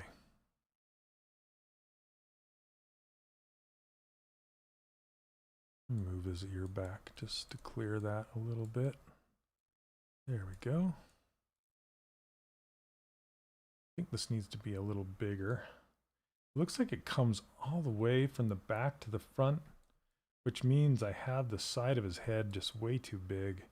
But I don't know if I want if I want to squish that any more than I have. But it makes me want to experiment and try it, like, because it makes me think it should be like here, right? Because if you look at the negative space below, and it's right there, and then the space between his eye and this thing, it's about like that. Okay, let's see. We'll experiment with it and try it. I'll save it and then push it around. That's another thing. Like I said, don't be afraid to experiment and try things. Do not. That's where you're going to get stuck.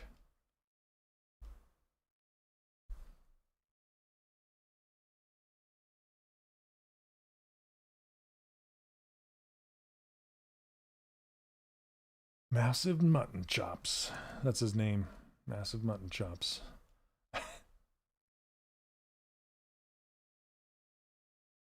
And then his hair goes up like here. So let's grab this. I'm going to save it. Okay.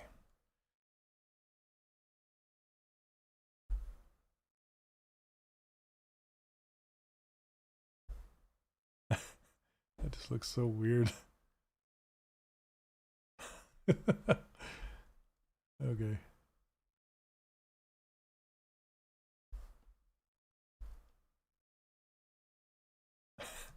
I guess that's what we're gonna have. So crazy. It's so funny that he turns and it's like his head is so skinny. Oh man.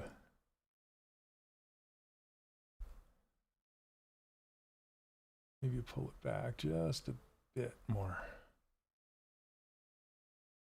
Okay.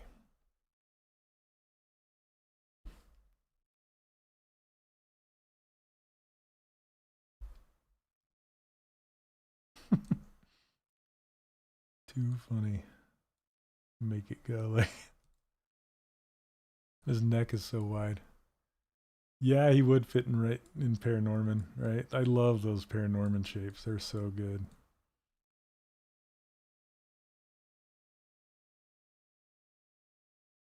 Okay, let's get his hair going. Flippy Pixel. It's made my 4-year-old crack up laughing. He's like, what is that? What's wrong with his head? What's the difference between Move Infinite and Standard Move Brush? So Move Infinite, it moves everything infinitely behind the brush, like all the way through. So like both sides of his head, like all the way through. So here I'll just kind of show you. I'll make it small, and if I move this like this and turn it to the side, see that? It moves all the way through. Whereas Move, it just moves local with the brush, like this. Good question.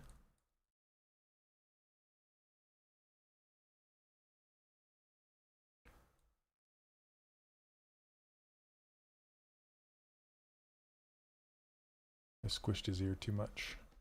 Gotta round that back out.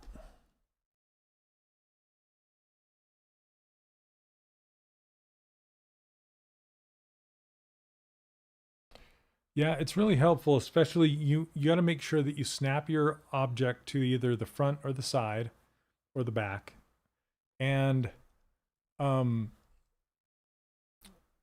you don't leave it on. So you kind of use it for its intended purposes, just snap to the side, just leave it, use it, and then turn it off immediately. Because otherwise, if you are turned at a 3/4 angle like this, and then you grab the Move Infinite brush and you move like something like this, and you move it, it's going to move all the way through to the other side, like not the way you want it, right? Because it shoots it all the way through. So make sure you turn it off when you're done soon. It's a dangerous brush.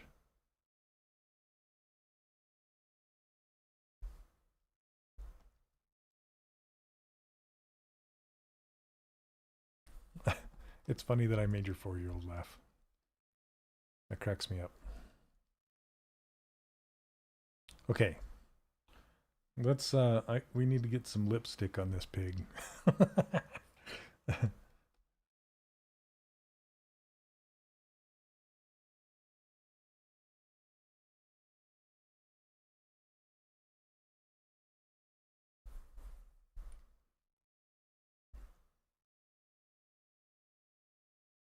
Yeah, I'm not trying to be super careful with it.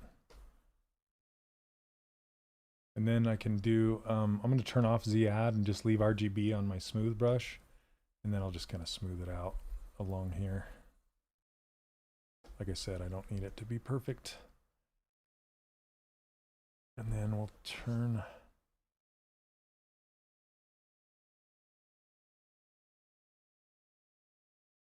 Okay. And then again, we can just kind of smooth it out with the smooth brush. Oh my gosh. That's hilarious. He needs more purple up in his face, though. Maybe some of this lighter purple.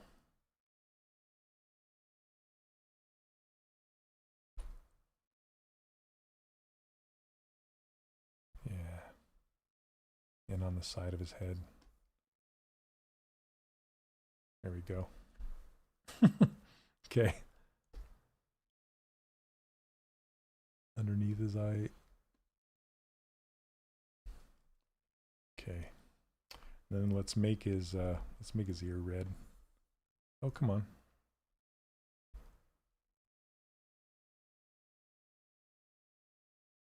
Gotta get that subsurface scattering looking going on. Sorry, I got it behind my video again.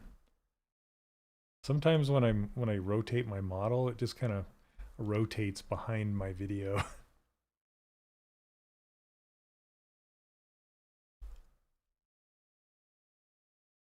Okay, let's do, I'm going to insert a sphere for his hair. All right.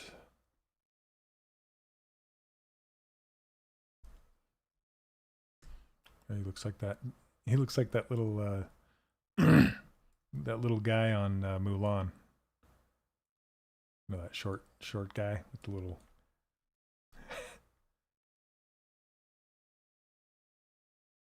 the little hair thing.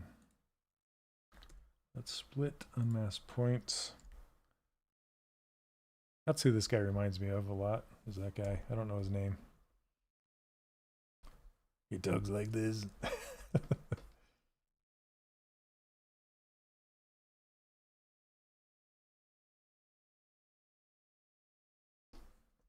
Okay.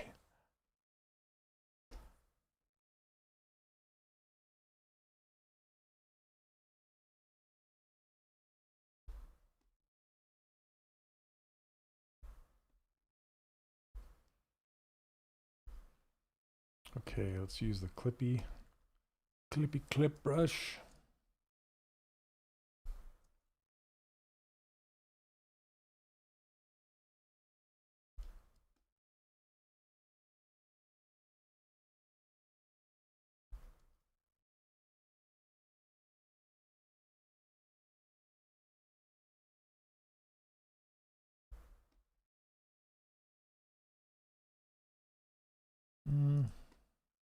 Should probably cut this at the angle his head is at, and then pull it up.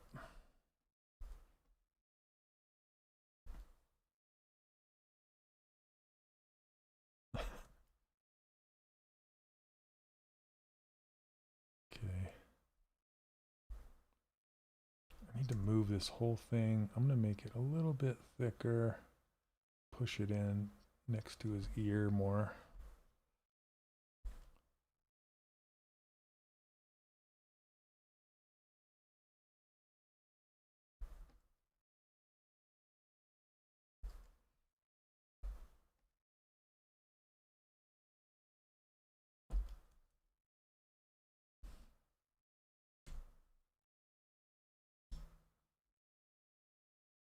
Okay. Now for these little hairs, I think I'm just going to use some stretched out spheres. You can kind of think of this stuff in a very like crafty way, I guess, or a traditional clay way. Like how would you do this if it were made of traditional clay?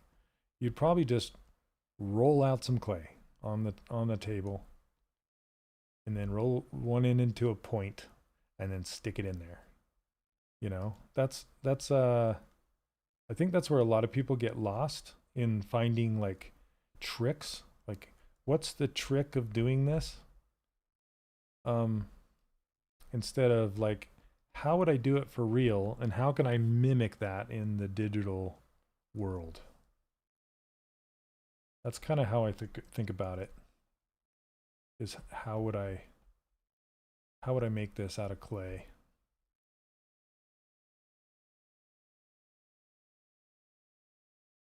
And if you think about it that way, it becomes much easier, I think.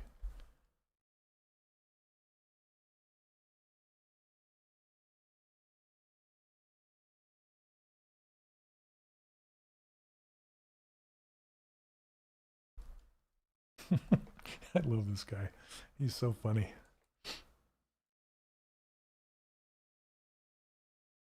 I hope I'm doing Joe proud. I think this is a little too high.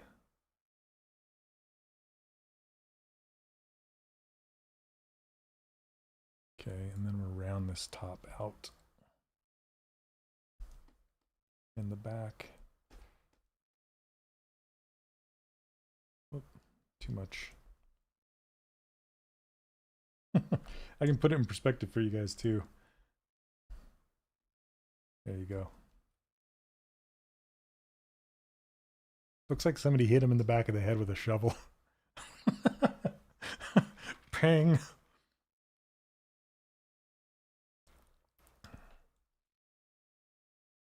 I think his neck needs to be thicker. Like, yeah. He is such a meathead. You gotta, it's so crazy how much a thicker neck affects the design. Like, think about Mike Tyson.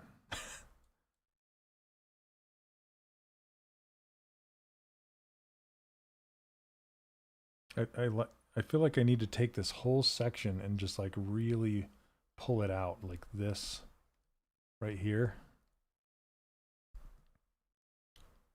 I'm gonna try something crazy.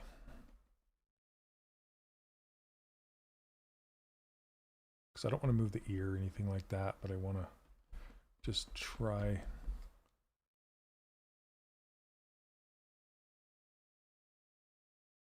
He's putting clay on his little bald head. Oh, that's too cute. Okay.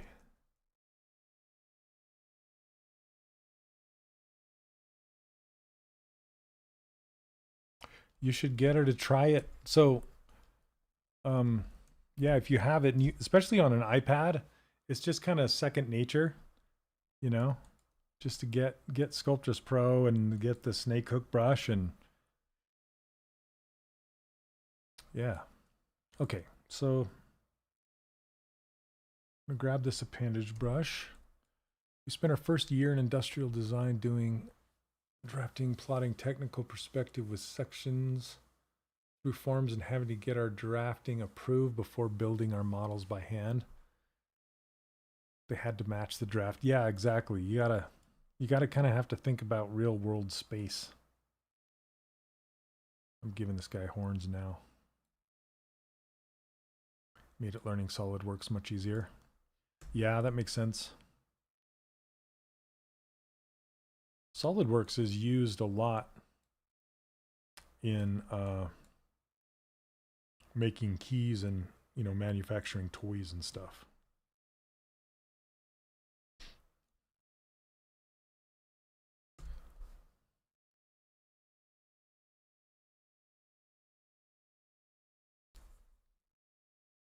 Yeah, Flippy Pixel. If I'm inspiring somebody to like want to try it, I've done my job.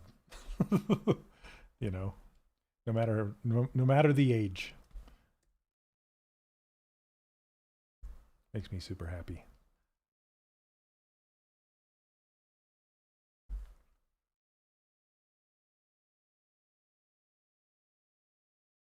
Okay, just gonna duplicate this. I'm gonna make it very, very symmetrical.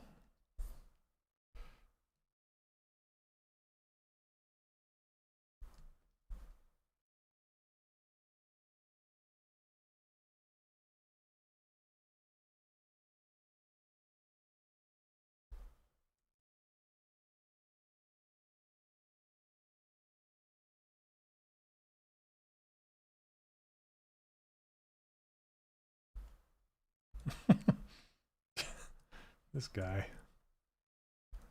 Just leave it like that. Nothing in the middle.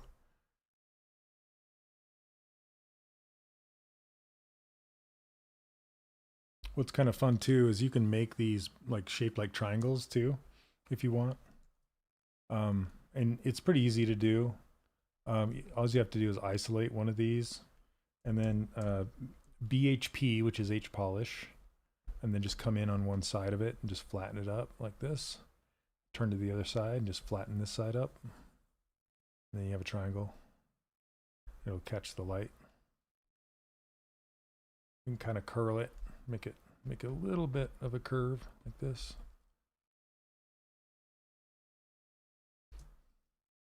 And then let's we can bury the end so it looks like it's originating out of the head of hair itself instead of just spawning from nowhere.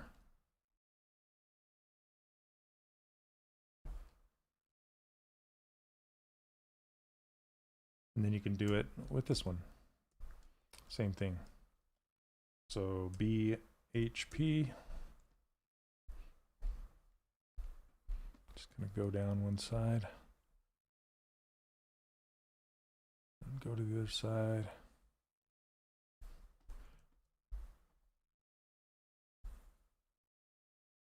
You gotta kind of be careful with H polish sometimes because it'll dig too deep into there. And smooth it. Whoop, move.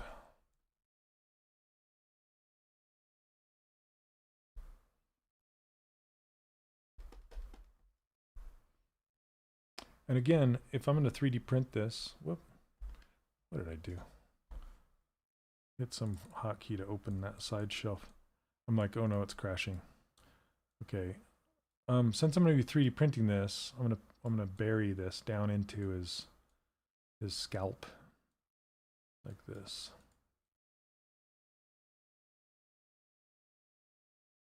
Same with this little guy. I don't know if I can. I might just shorten it up. Or put it closer together, closer to this one. It's better if you like see this hard edge right along here. I'm trying to get rid of that, like hide it.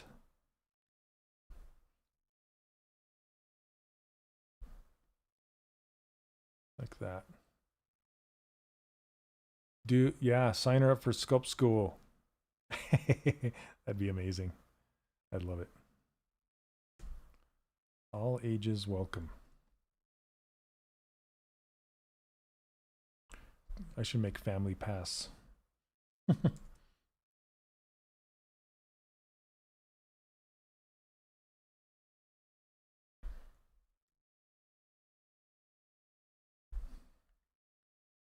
BHP. This one's probably too long.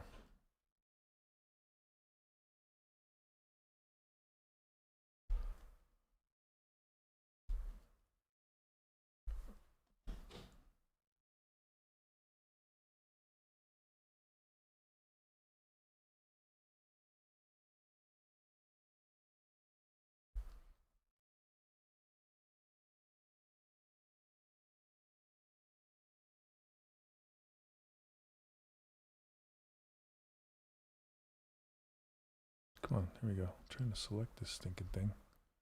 Just want to pull it down a little bit more, but not to reveal that. Just to hide it in between here. Look at that haircut. Oh my gosh. Okay, for these middle ones, I'm gonna do them asymmetrically. And then I have these little plovers up in the back. See these little chicken tails?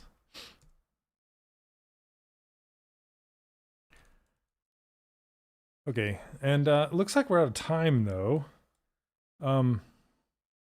So yeah, and I don't know if I'm gonna bring him back next time. I have these little hairs to put on him, and then some tattoos like to hand paint on him. I don't know if that would last 2 hours, and then I could render him kind of like I rendered out not Lionel, what's his name with the claws, Wolverine, just like I rendered out Wolverine. I could do that maybe. Would you guys like to see me render him out like Wolverine? Did you guys see him?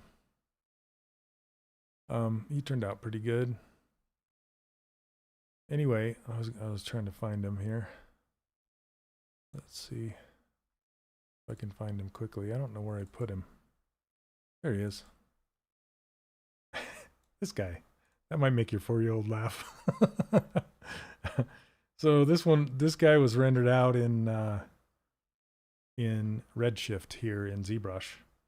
So I guess I could bring this guy back and maybe sculpt him, give him a bunch of hairs and render him out. Might be fun. So, all right, guys. Well, thanks so much for hanging out with me today. I really appreciate it. And as always, this video is not only promoted by Maxon, but it's promoted by Sculpt School. And I guess I should replace this logo that I have right here, this 3D Character Workshop logo. That's my old course. My new membership is called Sculpt School, and you can check that down in the description. It's my new courses, all my new stuff is over there, and some fantastic people, and it's a lot of fun. So please check that out. And if you have any questions, reach out to me. I'm happy to answer your questions. So, and thanks for hanging out with me today. Take care, everybody, and we'll see you next week. Cheers.